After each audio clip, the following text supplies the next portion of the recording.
In the last video, we saw Leon ignore his wife's warning and boldly swallow the Dragon Big Force pill. As the pill's effects kicked in, Leon was overwhelmed by immense pain. Now, let's dive into the next part. The medicine coursed through Leon's body like fire. Struggling to bear the pain, Leon unleashed his lightning magic on himself, shocking even Roswisa, who watched in horror. She thought to herself, using lightning magic on himself? What in the world is he doing?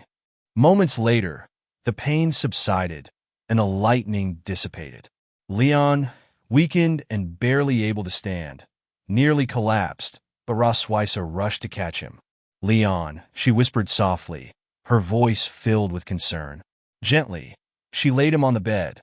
As she adjusted his blanket, she muttered under her breath, "He really is a madman." Resolving to fetch the court physician, she turned to leave the room. But just as she took a step, Leon's hand shot out and grabbed her tail. Barely conscious, he clung to it tightly, his face faintly flushed. Roswisa spun around, startled. "How did you?" she began, her voice laced with annoyance. Leon, however, seemed lost in his own little world. Holding her tail like a stuffed toy, he gently rubbed it against his cheek. In a soft, dreamy voice, he murmured, "Wife, where are you going?" Her face turned red as she stammered. "Who is your wife? Let go of me." She tried to pull away, but Leon only held on tighter, playfully rubbing her tail even more. I won't let my wife go," he declared with a laugh as innocent as a child's. Roswisa's irritation grew, but her thoughts betrayed her. Dragon-grade pills only strengthen the body. They shouldn't cause unconsciousness. Is it his magic that's changing the pill's effects? Looking at Leon's antics, she sighed internally. He looks like an idiot right now. But at least his life doesn't seem to be in danger. Finally, she relented. All right, I'm here. What do you want?" Leon's eyes sparkled with excitement as he smiled and said, "I want a second child." Roswisa froze, her face a mix of shock and embarrassment. "You haven't even taken care of the 2 children from my first pregnancy, and now you want another one? Forget it." But Leon, acting as if he hadn't heard her, began swaying side to side on the bed, still holding her tail. "I want a second child. I want a second child. Is that okay?" Exhausted by his childish behavior, Roswisa placed her hand on her forehead in defeat. To avoid unnecessary complications, it's better to just agree, she thought. With a sigh, she said, All right. We won't just have a second child. We'll have a third and fourth too." Leon's face lit up like a festival. "Great," he cheered. But then Leon added, "But there's a condition. You'll have to come back to my hometown with me." Roswisa hesitated for a moment, but quickly agreed. "Once we've settled down, we'll go back together." Relieved yet still slightly annoyed, Roswisa nodded, while Leon basked in his joy, happily repeating, "Great." Looking at Leon's antics, Roswisa couldn't help but think to herself, this guy is even more annoying than usual. But, to her dismay, the real trouble was just about to begin. Leon leaned closer, reducing the distance between them with a mischievous grin. "Why are you so nice, wife?" he murmured softly, puckering his lips and closing in. "Moo." Before he could land the kiss, Roswisa grabbed his face with both hands, firmly stopping him in his tracks. No, she exclaimed, frowning. "You're not taking advantage of the situation." Inwardly, she sighed in exasperation. When will the effects of this medicine wear off? Trying to create some distance, she gave him a swift punch to the face. "Idiot," she snapped. Leon stumbled back and knelt on the bed, groaning in pain. Seeing him clutch his face, Roswisa panicked. "I couldn't help it, but now I might have gone too far," she thought. She quickly approached him, gently rubbing his back and asking with concern, "Are you okay?" Leon, groaning slightly and clutching his chest, looked up at her with flushed cheeks. "Wife," he said in a strained voice, "I feel uncomfortable." Suddenly, Roswisa froze. Then her gaze locks onto the glowing dragon mark on her chest. The signal is unmistakable. Oh no! Her thoughts are frantic. This isn't good. Why now? She hesitates for a second, then reaches over and tugs open his shirt, revealing the dragon mark in full. The glow intensifies, confirming her worst fears. Before she can react, Leon shifts the dynamic entirely. In one swift move, he pins her onto the bed with a determined look. "Leon, you bastard," she yells, squirming under his hold. "What the hell are you doing?" He leaned closer, his voice heavy and filled with heat. "I feel bad, wife. I feel hot all over," he whispered, his cheeks reddened.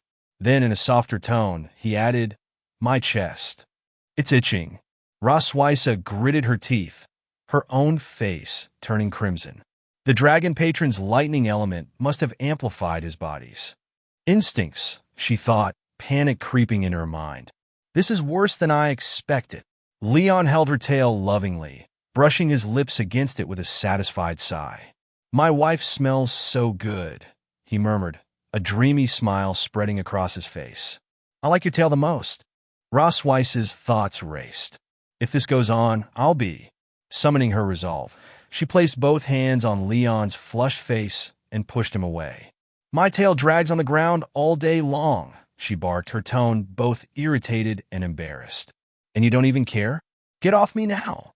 Leon gently placed a finger on Roswitha's lips, silencing her words.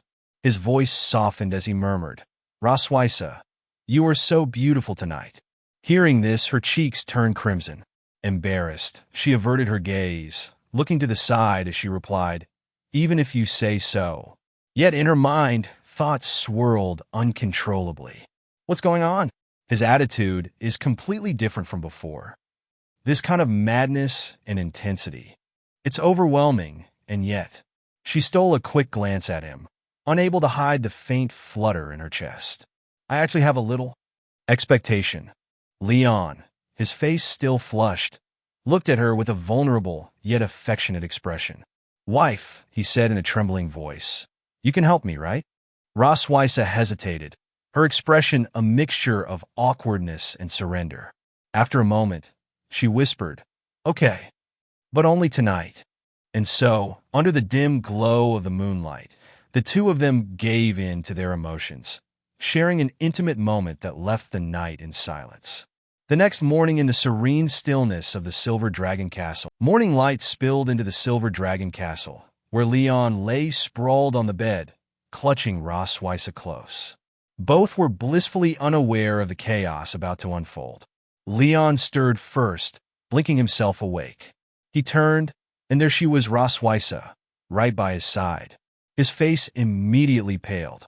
"Why are you here?" he yelped, bolting upright as if he'd seen a ghost. At that moment, she stirred and opened her eyes. Seeing Leon awake, she smiled faintly and said, "Wake up." Leon bolted upright, his mind racing. "Why are you here?" he exclaimed, his face turning bright red as he registered the situation. Roswitha, pulling the blanket up to cover herself, cast him an annoyed yet playful glance. But then her eyes darted toward the audience. "Yes, you guys?" She sighed, holding the blanket closer, as if shielding herself from unseen gazes. "And I know you're all too interested in her body, but I can't show you guys, so don't even think about peeking at her in the bathroom, okay, guys?" Leon suddenly winced, his body feeling like it had been run over by a herd of wild dragons. "Ugh, my whole body aches. My memory is all foggy. What happened last night?" Roswitha rolled over in bed, groggily sitting up, her expression a mix of amusement and annoyance. "You don't remember anything?" With a flick of her wrist, she revealed the evidence. Her body, now sporting a map of hickeys that looked like battle scars. "You didn't forget this, right, Dragon Slayer?" Leon's eyes nearly popped out of his head. His brain immediately went into overdrive. "Wait, was this me? Did I really do that?" He stared at the marks, his hand flying to his head like he was trying to erase the memory. "Oh no, I remember now." The flood of recollection hit him like a ton of bricks. He groaned, clutching his skull. "No." Roswitha grinned, clearly enjoying the chaos. "Do you remember begging me last night? You know, when you were like, 'Honey, one last time. I feel so bad. Please help me. Just this once. For the last time?'" Leon's face turned the color of a ripe tomato. He reached out and abruptly stopped her teasing with a desperate, panicked shout. "Stop! I remember. No more. I remember everything." He scrambled to put on his shirt, muttering under his breath like a madman. I only took the Dragon Great Force pill to stay healthy and teach Rosweiser a lesson. I didn't expect this pill to be so effective. What kind of potion is this? Looking sheepishly at his wife, Leon scratched his head. Okay, I admit it. I went a little too far last night. Did I hurt you? Rosweiser, clearly trying to stay cool, adjusted her hair and shot him a look that could melt steel. It's fine. Leon, ever the tease, winked at her. Well, I guess now you know I'm in good health, huh? Next time, don't go questioning it. Rosweiser's eyes narrowed, and suddenly, she was right in front of him, close enough to see the panic in his eyes. What?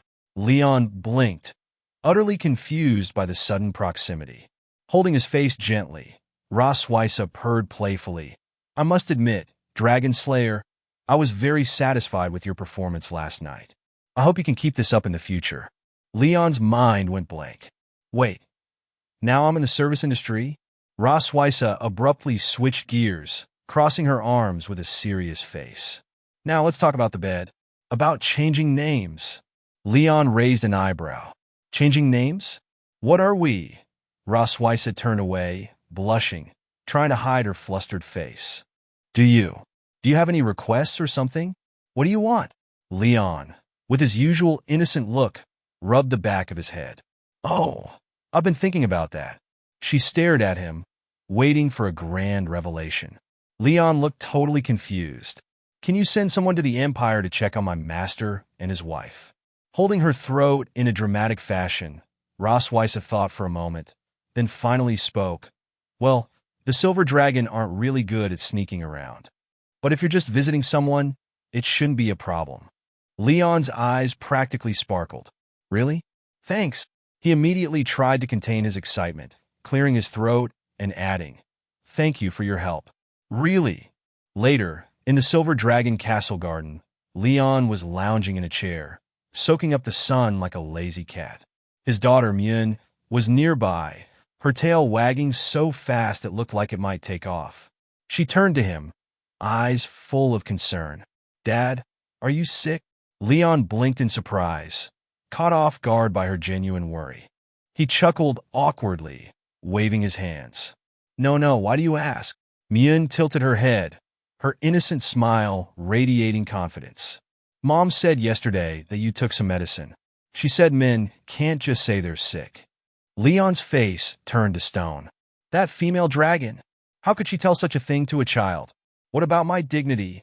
But as he gritted his teeth in frustration, blood spurted out of his mouth. Myun, now seriously concerned, asked, Dad, are you still not feeling well? Did the medicine not work? Did you take too little? Leon, feeling a bit lightheaded from the blood spill, looked at his daughter and quickly tried to change the subject. Myun, it's rude to ask any more questions. But Myun, ever the innocent one, noticed his bleeding mouth and immediately hugged him tightly. Dad, don't die. I can't live without you.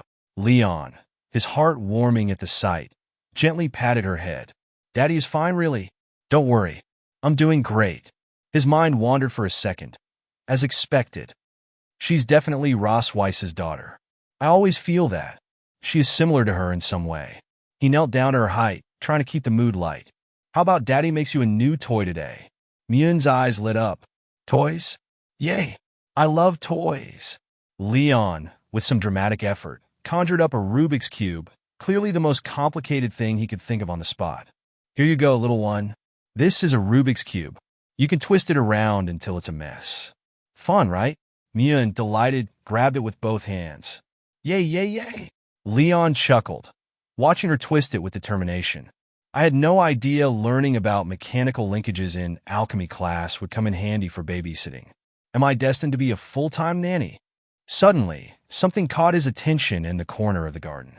He looked over, but found no one. Myun, still happily twisting her toy, noticed her father's distracted expression. Dad, what's wrong? Leon without glanced at her, but replied without looking away from the garden. Nothing. He squinted at the corner. I swear I felt a dragon's gaze. That direction. Is it where Noah does her physical training? He then glanced down at the table in front of him, feeling a sudden surge of inspiration. But the child won't come up to join us. Let's make one for her too. The scene shifts to nighttime in Myun's cozy little room. She's sound asleep in her bed, hugging her favorite stuffed toy. The door creaks open slightly, and a shadowy figure peeks in. It's Noah. Noah carefully pushes the door open, just enough to slip inside, her sharp eyes scanning the room. She spots a Rubik's Cube lying on the table next to a letter addressed to her. Picking it up, she reads aloud in a quiet but slightly annoyed tone. For Noah, find a way to restore it. She rolls her eyes, muttering, "Idiot. I have no interest in childish toys like this." But despite her words, curiosity gets the better of her. She sits down with the Rubik's Cube, fidgeting with it begrudgingly. As the pieces click into place, her excitement builds until she solves it with a triumphant snap. Staring at the completed puzzle, a sweet, innocent smile blooms on her face.